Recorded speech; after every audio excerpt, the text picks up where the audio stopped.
Every day, cops have to pull over drivers who are breaking the law by speeding.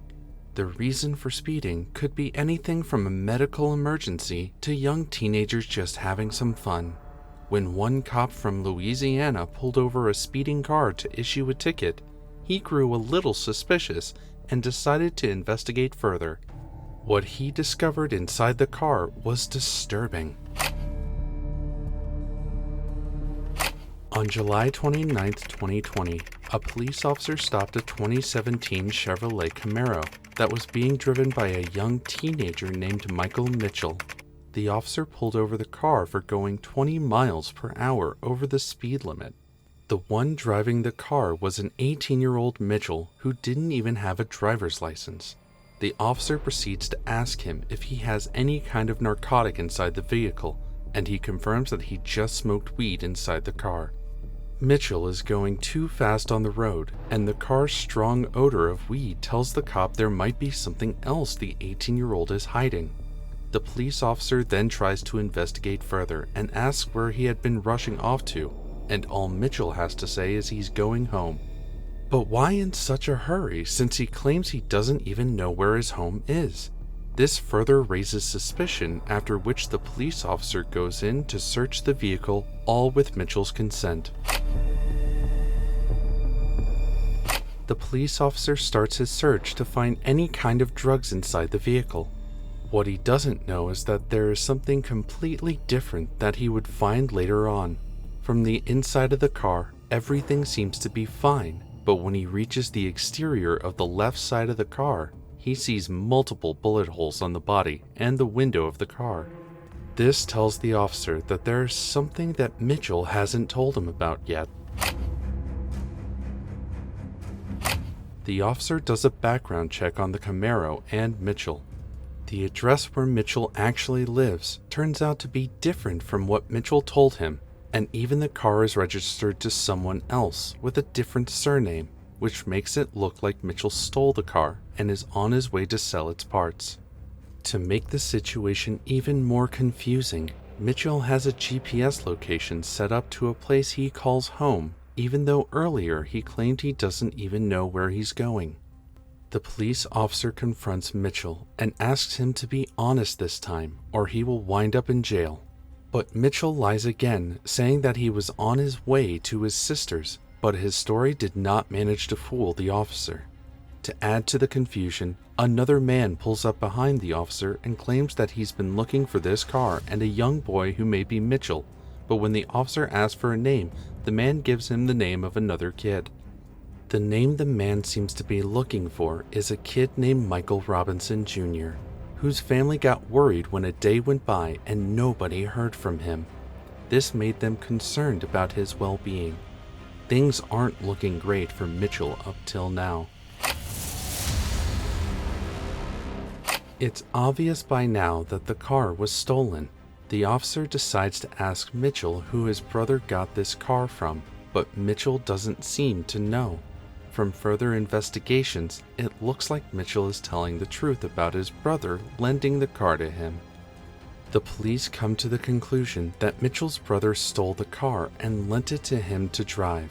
What the police are now confused about is why does the car have bullet holes? Is Mitchell actually going to his sister's? And who is the man who pulled over and looked for the car and the one who lent Mitchell's brother the car? Then, Officer Nielsen gets another piece of information. What he found out was the son of the owner of the car, Michael Robinson, had in fact been reported missing. Seeing bullet holes in the car and a disappeared kid, the police have gotten a little skeptical. With backup called in, the officer decides to search inside the car once again to find any more evidence. Till now, the police haven't gotten any evidence. They've searched the inside of the car, they've interrogated their suspect, and spoken to another investigator working on the case of the missing boy, but haven't found any answers. This whole case is just one big mystery. But while the officers are moving to go back to their vehicle, they notice something strange about the trunk of the car. The officers saw a white piece of cloth coming out of the right side of the trunk, so they decide to see what they'll find. When the police open the trunk of the car, they find a body. Without wasting a second, the police handcuff Mitchell and arrest him. It's most likely the body found inside was Michael Robinson. The officer interrogates Mitchell about whose body is inside the car, and Mitchell tells them it is Mike. This makes the police wonder if Mitchell actually knew the victim personally, which later was confirmed by Robinson's cousin Adrian Harris. When asked how Mike ended up in the car, Mitchell just kept repeating, "I just hit him." Mitchell is in some trouble now, because before he was just going above the speed limit and driving without a driver's license. That alone could land him in prison for 6 months with a $500 fine, but now he has to face severe consequences. Right then, Mitchell was taken into custody and interrogated, where it was later revealed that he and another 19-year-old, Cameron Powell, were out to commit armed robbery on Wednesday at around 5 p.m. This is where the two robbed Robinson, and Powell shot him multiple times. After the shooting, the two of them decided to load his body into the trunk of the car. Mitchell had a plan to get away with the murder. It looked like he was on his way to dumping Robinson's body somewhere in Winsboro with the help of the GPS on his phone. The police say he planned to leave the car there too. Only if he wasn't speeding and hadn't caught the attention of the police officer, he would have gotten away with it. Powell got arrested from his house, and the two faced arrest, was charged with second-degree murder, and got put in jail on a $500,000 bond.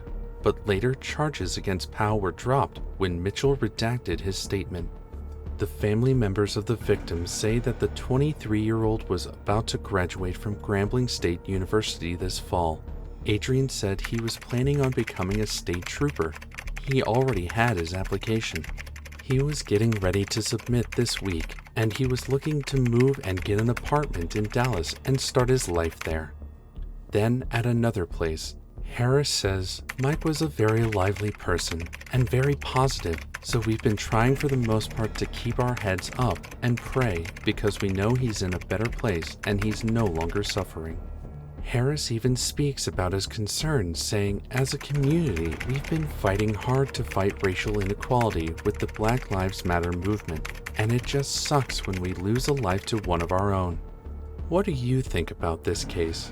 Let us know in the comments section below.